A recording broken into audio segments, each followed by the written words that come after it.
What started as a simple act of compassion quickly spiraled into something far more dangerous. When a man spotted a bear cub struggling in a frozen water trap, he didn't hesitate to step in. But nature has its own rules, and what waited beneath the ice was nothing he could have prepared for. He burst out of the trees with blood on his hands and mud clinging to his boots. His chest was tight, lungs on fire, vision swimming from exhaustion and adrenaline. He didn't dare look back, not because of what might be behind him, but because he feared seeing it again. Just 24 hours earlier, everything had been quiet. He was stacking wood outside his cabin when he noticed the tracks. Small, erratic, no more than a day old. Too small for a full-grown bear, a cub, maybe. Without thinking, he grabbed his coat and old field bag and followed the trail toward the ridge. The snow was melting fast that time of year, leaving the forest soaked and squelching beneath every step. Half an hour into the hike, a sound made him stop, a cry. High-pitched, panicked, not human. He froze. The cry came again, closer now. His pace quickened, boots sliding on wet leaves.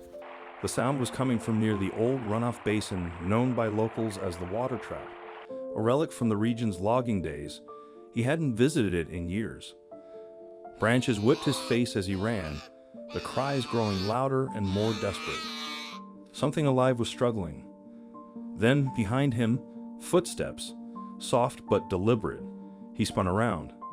Nothing. The forest had swallowed the sound. Silence returned, too sudden to be natural.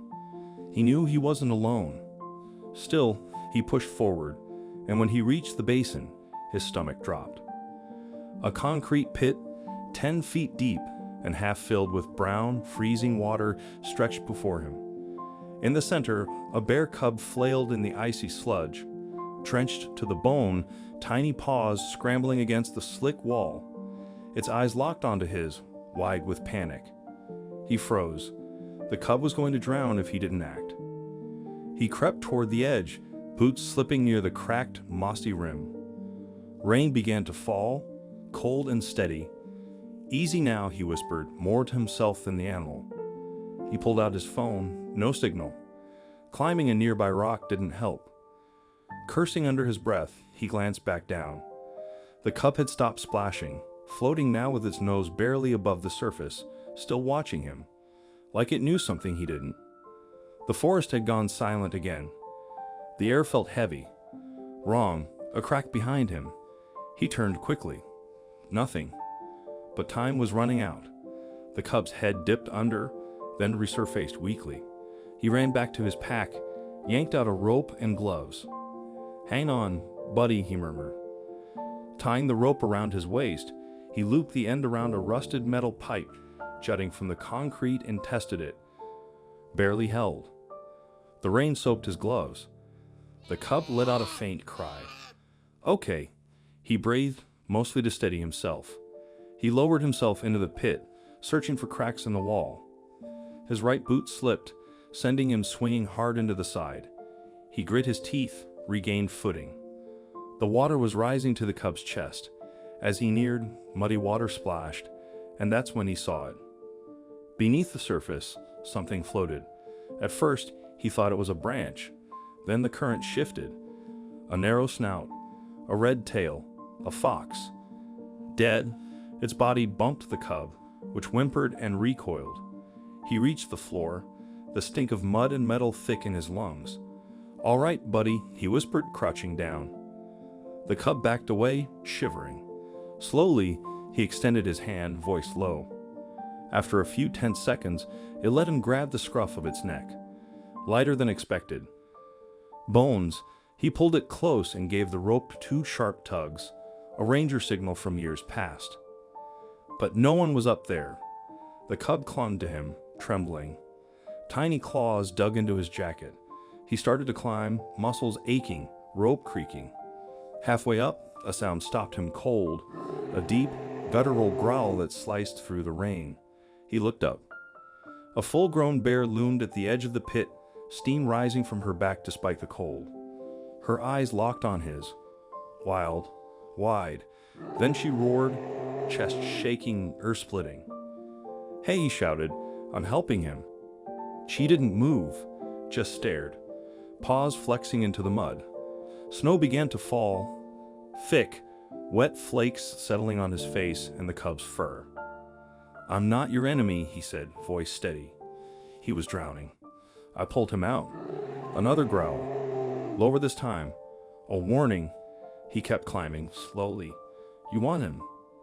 Let me get us both out first." They stared at each other for what felt like forever. Then she sat down, still watching. One final pull, and his boots hit solid ground. He let the cub go. It stumbled toward its mother, whimpering softly. She didn't move, just sniffed the air.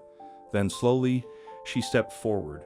He didn't run, didn't move, just stood frozen. The cub pressed its nose to her leg. She bent, sniffed him, then licked his head, slow, deliberate. Then she turned to the man. Their eyes met again. Not trust, not gratitude, just recognition. With one last nudge to the cub, she turned away, disappearing into the snowy trees.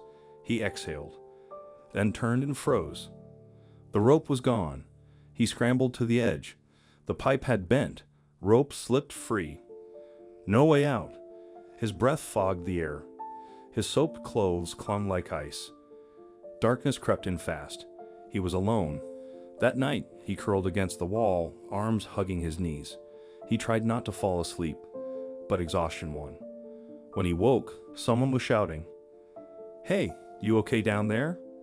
Two figures leaned over the edge, rangers. One of them was Richard, a guy he had trained with years ago. "You look like hell," Richard said. "Feel worse," he croaked. They lowered a new rope. He didn't ask how they found him. Not yet. Climbing out felt like dragging the one. His body barely cooperated. Back in the truck, heater blasting, he finally asked, "Did you find the cub?" Richard nodded. "Yeah, safe. Took him to the rehab center. Might make it." He said nothing, just stared out the window. What he didn't tell them, what he kept to himself, were the tracks he saw at the edge of the basin. Not bear, not human. Four-toed, deep, wide, and heavy. He hadn't stopped thinking about them since. Maybe he imagined it. Maybe not. But one thing was certain, he didn't go near that basin anymore. What do you think of this story? Let us know in the comments section. I hope you like this story. Please give it a thumbs up and subscribe to our channel. Also subscribe and press the bell icon to never miss the update from our channel. Thank you.